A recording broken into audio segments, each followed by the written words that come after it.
A Sarnambima pode ser muito mais fácil do que o senhor ou a senhora imagina. Eu sou o Thiago Feitosa e esse é mais um vídeo da nossa playlist boladona sobre prevenção à lavagem de dinheiro. Então quero dizer pra você, caso você tenha caído de paraquedas nesse vídeo, não sabe o que tá acontecendo, esse vídeo faz parte de uma playlist onde eu estou entregando um material completíssimo sobre prevenção à lavagem de dinheiro, com todas as atualizações que são necessárias em relação às mudanças que tiveram aí através da circular 3978 do Banco Central e da instrução normativa 617 da CVM. Esse conteúdo serve para você que está estudando para a certificação CPA 10, 20, CE, ANCORD, CFP, CNPI, enfim, qualquer uma certificação de mercado financeiro tem assunto de prevenção à lavagem de dinheiro, então fica comigo para você manjar destes paranauês.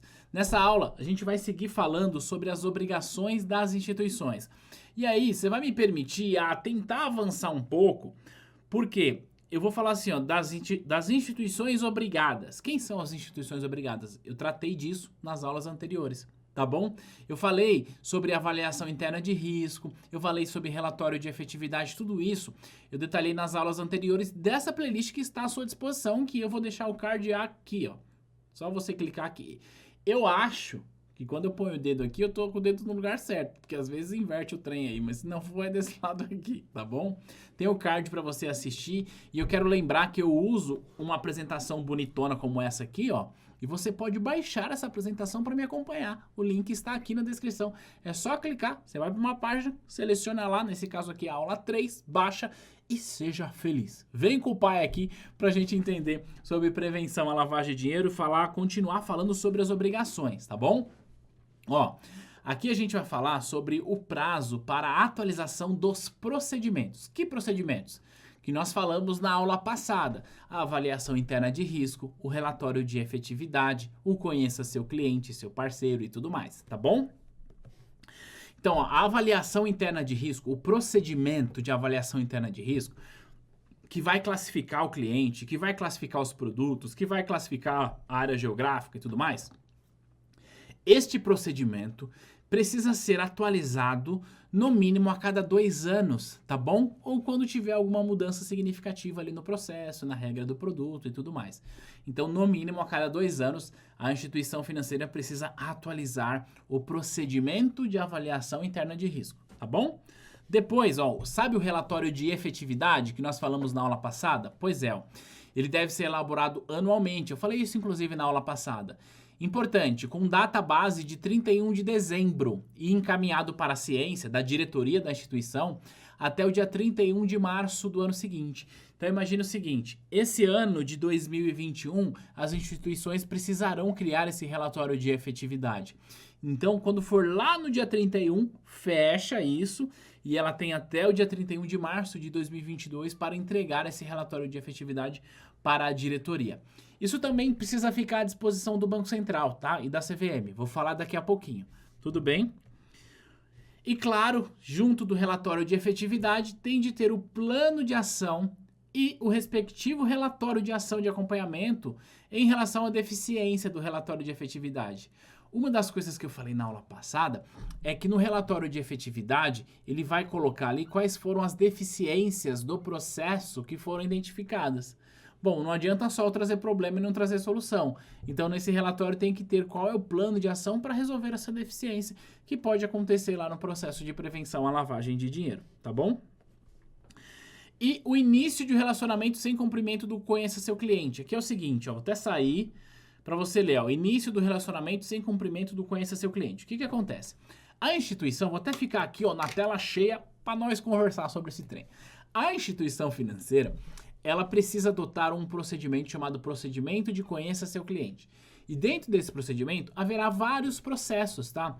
Não só documentação original, comprovante de endereço, comprovante de renda, mas dependendo ali da avaliação interna de risco e, portanto, dependendo da classificação de risco, inclui fazer uma visita ao cliente, conhecer as instalações da empresa, inclui vários fatores.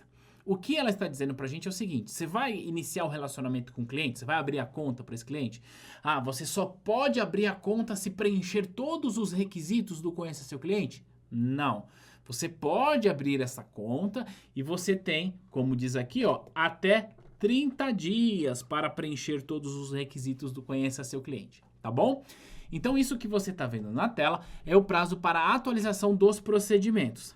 Agora, a gente vai falar sobre o procedimento de análise de operações suspeitas. Na aula passada eu falei sobre um tal de um dossiê que deve ser feito quando tem operação suspeita, certo? Se você não viu, você tá vacilando, né, pai? Já falei para você onde é que tá o link. Vamos lá. Definição quadrada na tela, lê comigo aqui, ó. As instituições financeiras devem implementar procedimentos de análise das operações e situações relacionadas por meio de procedimentos de monitoramento e seleção de operações suspeitas com o objetivo de caracterizá-las ou não como suspeita de lavagem de dinheiro e financiamento do terrorismo. É o que eu expliquei na aula passada. Você tá lá na ponta de frente, na linha de frente, atendendo o cliente, viu lá uma situação que para você parece suspeito. O que você vai fazer? Você vai enviar para essa área da instituição que vai levantar mais informações, pesquisar, trazer documentos, criar ali todas as informações que são necessárias para então e somente então informar isso ao COAF, tá bom? E aí tem um ponto importante, ó. O período para a execução dos procedimentos de análise de operações e situações relacionadas não pode exceder o prazo de 45 dias contados a partir da data da seleção da operação ou situação. Ó, tá escrito aqui no meu cabeção, ó, é situação, tá bom? Então, o que esse último parágrafo tá dizendo pra gente? Vou trazer pra você um exemplo, ó. Você tá lá trabalhando na linha de frente da instituição, certo? E aí você pegou uma situação que para você soa como suspeita. Então você vai ter de informar para essa área da instituição e essa área tem até 45 dias para levantar mais informações, para colher mais dados, para pesquisar mais a respeito disso, tentar contatar o cliente ali de alguma maneira que ele não perceba, então tentar descobrir a origem do recurso, o destino do recurso. Claro, a instituição, a área que cuida disso, fará isso com bastante cuidado. Tem até 45 dias para isso. E aí, o ponto é o seguinte, a partir do momento que ela detecta que essa parada é suspeita, aí ela precisa informar ao COAF. E a partir desse momento, ela tem 24 horas para informar ao COAF, tá bom? Vamos seguir aqui, ó. Como você vai ver aqui agora, colocar aqui de volta. Aí, voltei. A análise de operações suspeitas deve ser formalizada em dossiê, independente da comunicação ao COAF. Em outras palavras, o que ela está dizendo para a gente é o seguinte, olha, a instituição ela vai criar um dossiê. E se nesse dossiê ela chegou à conclusão de que não, aquela operação ali não é suspeita, tá? Mesmo assim, ela tem que formalizar isso e deixar um dossiê arquivado ali na instituição, tá? Mesmo que não vá ser informada ao COAF. Agora, é importante dizer que a instituição ela pode ter esse controle centralizado, o que é bastante comum, né? Aqui, falando de banco, a gente vai imaginar que um grande banco vai fazer isso lá na sua área de compliance. Mas esse controle centralizado pode ser, por exemplo, as cooperativas. As cooperativas de crédito, elas são independentes entre si, mas elas possuem um relacionamento com o sistema central delas. Então, por exemplo, esse sistema central pode ser responsável por fazer essa parte das cooperativas. Essa é uma hipótese. Ou, quando a gente está falando de empresas que precisam fazer isso, então, veja bem, o Itaú tem o Banco Itaú, tem o Itaú BBA, tem o Itaú Private, tem a Itaú Corretora, tem aquele outro cartão de crédito lá que eu esqueci o nome, que é o iti, enfim. Todas essas instituições precisam fazer isso. Esse controle pode ser centralizado, não precisa cada uma delas ter o seu próprio, tá bom? Vamos lá, seguindo. As instituições que optarem por realizar os procedimentos de análise de forma centralizada devem formalizar a opção em reunião de conselho de administração ou, se inexistente, da diretoria. Então, a diretoria da instituição tem de saber exatamente como que vai ser feito isso, tá bom? O que não pode? A contratação de terceiros para a realização de análise de operação suspeita, salvo a contratação de serviços auxiliares. Ou seja, a instituição precisa ter gente dela lá dentro fazendo essa parada, tá bom? Não pode realizar análise a partir do exterior. Aqui, deixa eu te dar um exemplo. Vamos pegar aqui, ó, o JP Morgan, né? Que é um grande banco, tá? Escreve assim, ó, JP Morgan. Ele é um grande banco americano, portanto a tua sede está lá nos Estados Unidos. E ele tem operação aqui no Brasil. o JP Morgan, ele precisa criar todos esses processos de prevenção à lavagem de dinheiro que nós estamos falando aqui. Mas não é porque a sede dele é lá que ele vai poder fazer essas análises a partir de lá. Ele vai ter de montar essa estrutura aqui no Brasil, tá bom? Porque não pode ter operação sediada lá nesse caso. Agora a gente vai falar sobre a manutenção dos registros, a manutenção de todos esses processos, a transação do cliente. E aqui tem uma mudança que é significativa para a prova, vou te explicar, tá bom? Mas antes da gente seguir, deixa eu falar que eu estou entregando esse material aqui, que ele é patrocinado pela T2 Educação, que é a nossa escola, e que nós temos cursos completos para CPA 10, 20, CEA, Ancord. Tá saindo aí o CFP, caso você queira estudar com a gente. Para você conhecer os nossos cursos, estudar com a gente, o link está aqui embaixo. O link do nosso site, você pode escolher o curso que você quer. Você vai ter acesso a aulas como essa, ou melhores do que essa, inclusive. Vai ter acesso ao nosso suporte, poder tirar dúvidas comigo e com os nossos professores. E a gente vai acompanhar você até a sua aprovação. Então, faça o seguinte, se você ainda está com dúvida, clica no link aqui para conhecer o nosso site. E se você que está vendo esse vídeo já estudou com a T2, já conhece o nosso material, está aqui passando, dando aquela revisada, deixa aqui nos comentários a sua percepção a respeito do nosso material. Assim você ajuda as pessoas que estão querendo estudar com a gente, tá bom? Vamos lá, seguindo. Existe um período, tá, para manutenção dos registros, é sobre isso que a gente vai falar. Primeiro a gente vai falar sobre os documentos atuais. O que são os documentos atuais? O procedimento relativo à política de prevenção à lavagem de dinheiro e ao financiamento de terrorismo.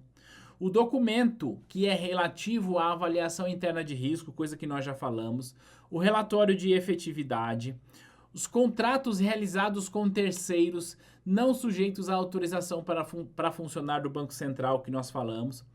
Então, isso deve ser, os documentos atuais devem estar lá disponíveis à disposição do Banco Central. O Banco Central quer bater lá e falar assim, ô banco, me dá aqui, qual que é o seu relatório de efetividade? Tem que estar disponível. Me dá aqui a sua avaliação interna de risco? Tem que estar disponível, certo? Isso aí tem que estar lá. Só que o banco precisa, a corretora precisa manter por no mínimo 5 anos estes documentos que a gente vai falar aqui, ó. Primeiro, a avaliação interna de risco anterior. Lembra que a gente falou que a avaliação interna de risco precisa ser revista a cada 2 anos? Então, precisa estar à disposição do Banco Central a avaliação interna de risco atual e, ó, as anteriores. Por 5 anos tem que estar arquivada, tá bom? O manual relativo aos procedimentos relacionados a conhecer seu cliente, seus prestadores de serviços e seus funcionários. Isso é importante a gente entender porque assim, o banco ele vai criar procedimentos para prevenção à lavagem de dinheiro, para conhecer o seu cliente e tudo mais, tá bom? E aí isso vai sendo atualizado ao longo do tempo. Aí imagina que o Banco Central quer dar uma olhada, ou então o COAF quer dar uma olhada numa transação que foi feita ali há 5 anos atrás. Ele vai querer saber se inclusive foi cumprido o procedimento de conhecer o cliente daquela época. Não o procedimento de agora, porque o procedimento de agora pode ter mudado, né? E aí você não pode falar para a instituição, ó, você não cumpriu isso aqui. Não, peraí.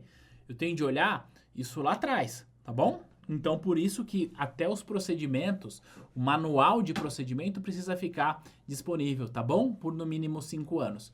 Os relatórios de efetividade, nós falamos que o relatório de efetividade é uma vez por ano, portanto, os últimos 5 devem ficar arquivados lá à disposição do Banco Central. O documento com plano de ação, que envolve as deficiências e o plano de efetividade, né?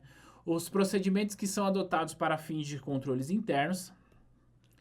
E agora, ó, deve ser mantido por no mínimo 10 anos. Eu já falei, vou repetir, você pode baixar essa apresentação, o link está aqui embaixo também, tá bom? Então a instituição ela precisa manter por no mínimo 10 anos os seguintes registros, ó. As informações coletadas nos procedimentos destinados a conhecer os clientes e os registros das transações realizadas por cliente. O prazo é contado a partir do primeiro dia do ano seguinte ao término do relacionamento. Então é o seguinte, a instituição, imagina que você tem conta numa instituição e encerrou a conta hoje. Ela precisa manter essa parada, ó, presta bastante atenção, que são 10 anos, 10 anos, não são 5 anos, já foi, tá bom? Então, todas as suas transações precisam ficar arquivadas lá. Claro, se você é cliente do banco, eu sou cliente de um banco há mais de 10 anos. Todas as minhas transações, desde o começo da minha vida com esse banco, tá lá. Eu tenho acesso, eu consigo buscar. Mas vamos supor que eu encerro a minha conta hoje. O banco precisa manter todo esse histórico por, no mínimo, 10 anos. E esse prazo é contado a partir do primeiro dia do próximo ano. Então nós estamos aqui em 2021. Vamos supor que eu encerro a conta, sei lá, em agosto de 2021. A instituição precisa manter todo o meu histórico por 10 anos a contar do dia 1º de 2022. Então seria até 2032 dentro desse exemplo, tá bom? E também ó, as informações coletadas nos procedimentos destinados a conhecer os funcionários, parceiros e prestadores terceirizados e o prazo contado a partir do encerramento da relação contratual.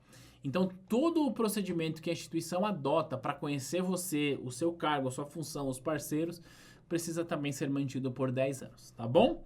E por último, mas não menos importante, ela precisa manter por 10 anos também ó, as operações que foram classificadas como suspeitas de lavagem de dinheiro e financiamento do terrorismo pela instituição, que é o dossiê. Falei bastante do dossiê, né? Que a área interna da instituição vai criar um dossiê sobre as operações suspeitas. E essas operações, esse dossiê, precisa ficar arquivado por 10 anos no mínimo. Fechado? Então nessa aula a gente falou sobre algumas obrigações do processo de prevenção à lavagem de dinheiro. Reforço, esse material está completíssimo e ajuda você em qualquer uma certificação do mercado financeiro que você esteja estudando. Se você gostou desse vídeo, se esse vídeo faz sentido para você, deixa aqui aquele joinha esperto, comenta aqui. Quanto mais você engaja com esse material, mais pessoas podem acessar ele. E, claro, se você está aqui até agora, imagino que esse material te ajudou e pode ajudar mais pessoas. Então ajuda a gente a compartilhando esse material. A gente se vê no próximo material. Um beijo e tchau!